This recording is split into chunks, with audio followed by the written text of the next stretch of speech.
Now, growing up, one of the quotes that impacted my life deeply was a quote by D.L. Moody.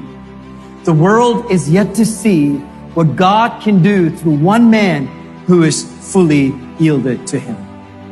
Back in the 1940s, there was a Bible school, and there was a professor who was teaching his students about revivalists and reformists.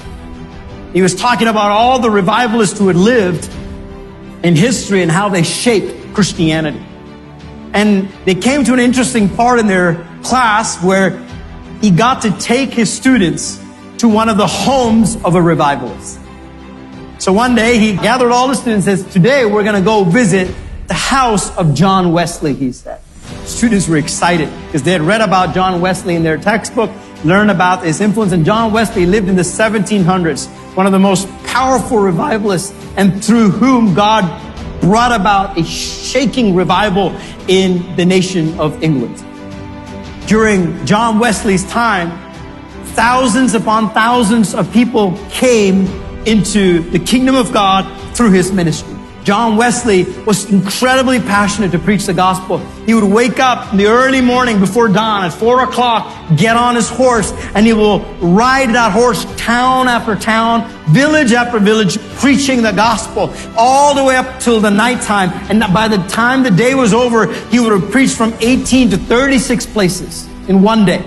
And he would do this every single day, and until he saw an incredible revival in England. So the students were extremely excited when they got to go see John Wesley's house. So the teacher brought them into the house and showed them the living room. He said, here's the living room. This is where John Wesley entertained people when they came into their home. This is where the people sat and talked to John Wesley. The students were like, wow, it's so cool. We're standing in John Wesley's living room. He said, come, let me show you. The next, he took them to the dining room and said, look, this is where John Wesley sat every morning. Before he'd get on his horse and before he'd ride off, he'd eat breakfast here. And this is how he started his day. And they all looked at it and said, this is incredible. We're standing in John Wesley's dining room. Then he said, come on, I'll take you to his prayer room. And he took them to the prayer room. And the students stood there in awe as they looked at a wall filled with books, different theological books that John Wesley would study, and his table and chair which he would sit and prepare his sermons. And they're like, oh, it's incredible to stand in John Wesley's study. And then the professor said, I'll take you to another room. Come on. He took him to John Wesley's bedroom. It's a small room. All the students kind of squeezed around the bed, and they stood there, and the teacher said, this is John Wesley's bedroom. After a long day, he'd come here and he'd rest. This is where he'd sleep. And as he was explaining it, one student stopped the teacher and said, sir, what's that on the floor? I see 2 indents by the bed. And the teacher kind of chuckled and says, that's important, he said. He said, that's where John Wesley would wake up every morning and kneel down by his bed. And for hours, he would pray for the revival of England. Every morning, he'd wake up and he would kneel by the side of his bed and he would pray that God would visit the nation of England.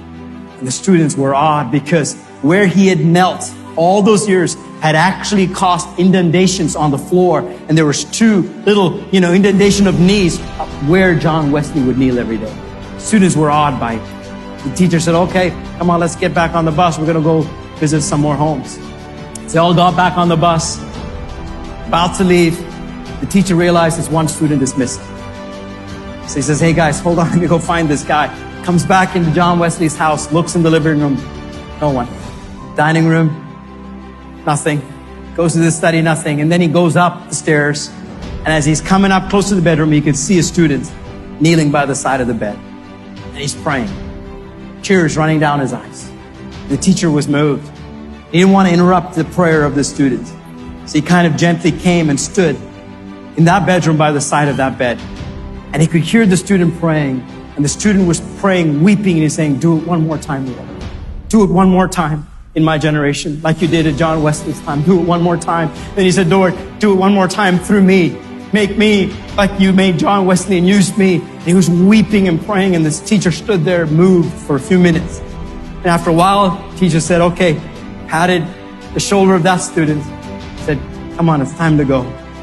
And then that student named Billy Graham stood up from that place and walked back to the bus to join all the other students that day. God heard the prayer of Billy Graham that day, and through him made a mighty move that had never been seen by our day and our generation. Thousands upon thousands of people who came into the kingdom of God because one man knelt down and said, Lord, do it. Do it through me. Do it again. And I'm telling you, my friend, unless the church comes to that place of just that yearning and says, Lord, may our lives not be lived for ourselves and for our own pleasures, but please extend our territory, extend the influence in our nation, that your kingdom would be built through whatever we do, whatever is in our hands, let it be used for the extension of the kingdom. The 1.4 billion people in our nation who are lost, who still need Christ, may I be that person. May I be that person through whom the gospel is preached. May I be that person who made myself available to the purposes of God, that I lived in my day and my generation. Let it not be said that I went down silently and did nothing for God, but let it be said that I was part of a generation that stood up and said, I am not going down silent. Come what may, I'm going to make my life matter. I'm going to make my life count for the kingdom of God. I have only one life to live, and I'm going to give it to the kingdom of God and for the purpose of God, that whatever I have, let it be used for the kingdom of God. I'm telling you, church, until we become a generation like that says, Lord, make it so that in our day and our generation, that you would use our voice, you would use our influence, you would use our position for the kingdom of God. What God did through Jabez, he can do it through you. What God did through John Wesley, he can do it through us. What God did through Billy Graham, he can do it through us. All it takes for people, men and women, who position themselves in a place of availability and said, God, I want my life to matter. I don't want to live it for myself. I want to live it for the kingdom of God and for the purposes of the kingdom of God.